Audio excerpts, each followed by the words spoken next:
We signed a new player as well. It's the 5th signing already of the window, Owen. Let's not downplay this. We've got the new Yaya Toure. Let's talk about him. That's what I saw people said last night. It did come kind of out of nowhere, didn't it, last night? It was pretty remarkable. Some more details on it this morning, though, from Fabrizio. And this is where I'm not doing any Fabrizio slander. This was an exclusive from him, and nobody saw it coming. So big up to him.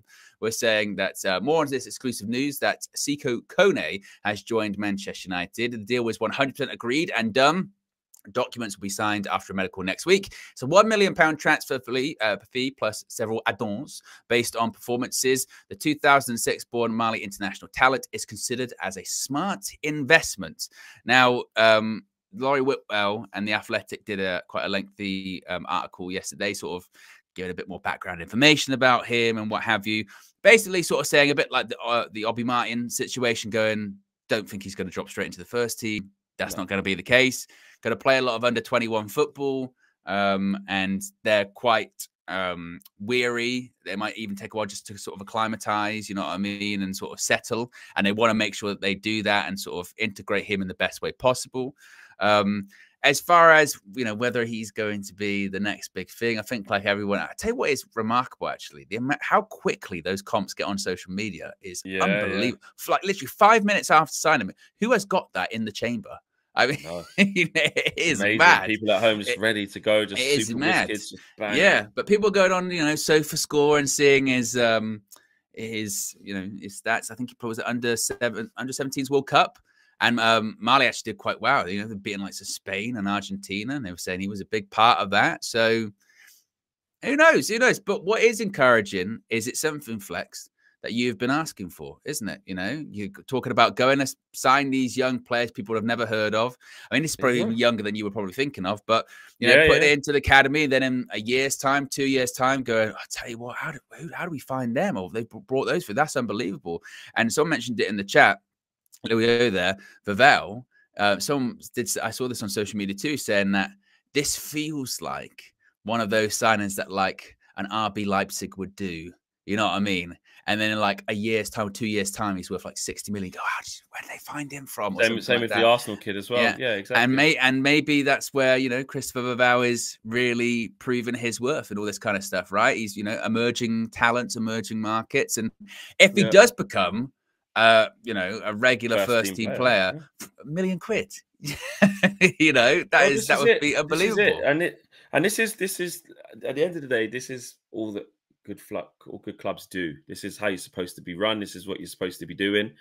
And look, we did it with Garnacho. You know, we did go and get him from Atletico, didn't we? And brought him here and nurtured him. That's a success story. That's what we do at this football club. And we just want to know that there's a succession plan for that to continue to happen. And the kid from Arsenal and now Kone now, that's what should be happening. And these do seem like slightly higher profile youngsters, though, really highly coveted youngsters. Reputation, like obviously one thing is having, you know, my younger cousin in and around like younger age groups in like professional clubs. Well, they're not professional yet, obviously, but he's 11. But when you do start to like notice and hear names of players that are like legitly very good around that age group. Doesn't mean they're going to be a superstar. There's still so much more. Some of the kids who barely get a game at that level can go on to be superstars. That's just the nature and the beast of football. But there is a feeling sometimes when a club gets a bit of a coup, especially that age group, like when they're like 18, 19, they might sign a new deal with a big club, but actually another big club comes in because they're like, no, this kid, that's the choice point there. And then you just still got to let them nurture. So I like it. It shows that we're on the front foot for some of, you know, football's brightest prospects, and it looks like in two of those there's two kids there who got good reputations at the very least, and you get in our academy, you let them cook. And I was reading that Kone is expectation that, you know, they do think he's, you know, good enough to train with the first team already. So like if he can keep that standard up whilst playing with the under-21s, training with he is 18, you know what I mean? It's like, it's not like he's a little 15-year-old or or I think I'll be mine 16 or 17, I think he is. Yeah. Whereas we are 18, you know, like we said, we did just sign Lenny Yoro, who's considered to be, you know, sort of generational. By 18, Cobby was bloody running around Monaco. I know. But you know what I mean? So like there would be maybe a school of thought that might be like, well, actually, you know, like a year or so away, something Yeah, like that. exactly. That kind of thing. And also football's a funny thing, particularly young players. It's a funny thing because you can have all the talent in the world. Sometimes it's just about the right time, the right Right place. moment. You know what I mean? Yeah. Someone gets injured, or you play in a cup game and suddenly you play really well. And you go, holy shit, this guy's really good. This guy's really good. And then he carries on. So I think that's really exciting. You're right. I mean, if you've ever been at a pro club or you've ever been on trial, there's one at every club or a couple at every club, which you go, I'll tell you what, this guy, he's a made man. You go, what do you mean? He goes, he's already signed scholar. It's like, and that's like 3 years away or something like that. Usually it's because there was another club interested as well, because again, they're all sort of looking around to try and find the next big thing, because it is cheaper than spending, 70 million quid on buying someone. If they can find someone young for like $1 million, put some money into them, build them up into a great player, even if they don't work out, and then you do sell them for like 30 or 40 million quid, it's pure profit, and they go, that's great. So no, it's very exciting. It definitely does feel like a bit of a, what's that, total shift, but it just feels like United are getting better at this. And that was maybe one of the criticisms over the last few years, wasn't it, of our ability to attract those sort of top youngsters. We were kind of faltering, weren't we? Showing people around, not getting them, missing out on certain players. That article that Laurie Whitwell did a while ago, talking about all of these sort of deals that fell apart just purely by incompetence, really, by United, of penny pinching or trying to, I don't know, not treating them as well as maybe other clubs would. And then 2 or 3 years later, they sort of really blow up and they go, you do realize that they were on trial at United at one point, or they were at United at one point, and United kind of screwed them up, basically, or screwed the deal up. So for United to do these deals, and even what's quite shrewd about this, actually, I don't know what you think about this kind of theory.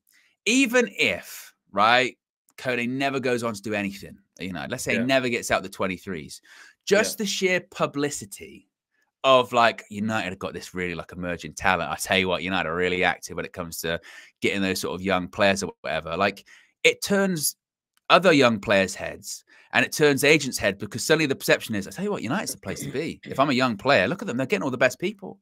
And they're going to get them into the first team. I tell you what, actually, maybe I need to go. I wouldn't have maybe considered them in the past, but look at the project. Look, they're getting all these young people. That's where I've got to go. So even from just that point of view, more. Yeah, it's exactly. smart. It's smart. Yeah. And then even if it's like, I'm not wishing anything bad, but to sell him on because it might not have worked, it's also a bit attractive for other like clubs. You can get a bit of money for him, and we can start having that production line. Again, I hate to use City as an example, but to keep doing it all the time.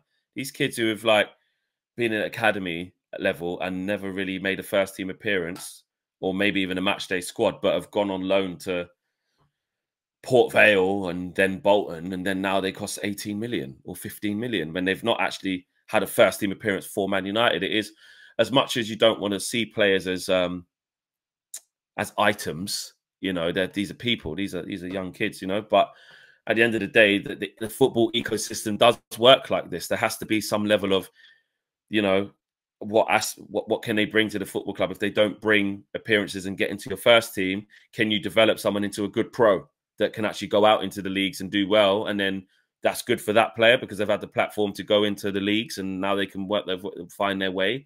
And the club gets a decent transfer fee for hardly paying anything because they got in there really early and developed them into at least a good pro. So yeah, there's we need to get better at all of that, to be honest. That's our biggest problem. Yeah. Sorting out how we sell players, getting players that are really highly coveted to get into the club. So yeah, man, I'm pleased with that. I'm pleased with that for sure. That's what we need more of.